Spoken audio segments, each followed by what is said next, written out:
All right, guys, for Wednesday, we've got two parts. We've got a little shoulder pump at the beginning. We're doing 2 rounds, 20 plank shoulder taps, 20 swimmers, and then 20 push-ups.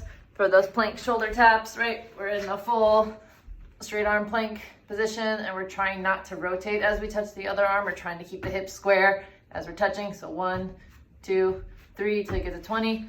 Come on down, 20 swimmers. Pretend like you're swimming, right? All limbs off the ground. And this one, we're gonna do 1, 2.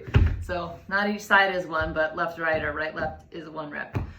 So you'll end up doing 20 per arm, I guess. And then 20 push-ups. You can always do knee push-ups, full push-up, or if you've seen some of the past videos, if you want to start on trying to work on doing the push-up from a full extended, because this is probably too much of a scale, or it could be too much of a scale. So you can do full push-up position, but then elevate your hands a little bit. Get like a table or a chair or something like that, and then you can start working on doing the push-up while holding that full plank position throughout. It's good to try to connect your bottom half and your top half. I gestured backwards for that, but bottom half, top half, as you're doing that. Speaking's hard. I blame the smoke. Okay, so modify your push-up if you need to. Hands elevated is a great way to try to bridge that gap between knee push-ups and full push-ups. So that's the shoulder pump part. Then you guys have a 4-time, a buy-in of 100 double unders, and then 10, 9, 8, 7, 6, 5, 4, 3, 2, 1 of rows and lunges per leg, and then a buyout of another 100 double unders. If you're still working on singles, crush those singles. I would just do 100 of those. It's really just to kind of spike your heart rate before you get into the next bit.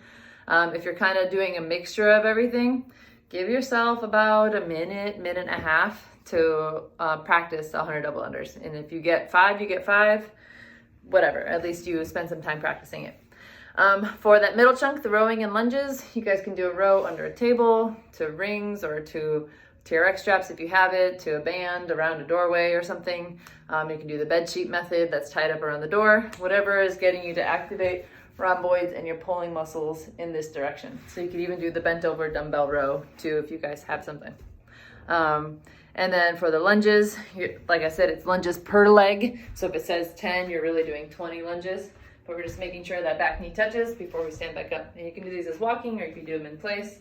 Do be mindful of this front leg. You don't want it collapsing in on the lunge. You want to try to keep it nice and vertical and stacked over the ankle before you go into your next lunge. So no collapsing in, not super turned out, but supporting and stacking right there.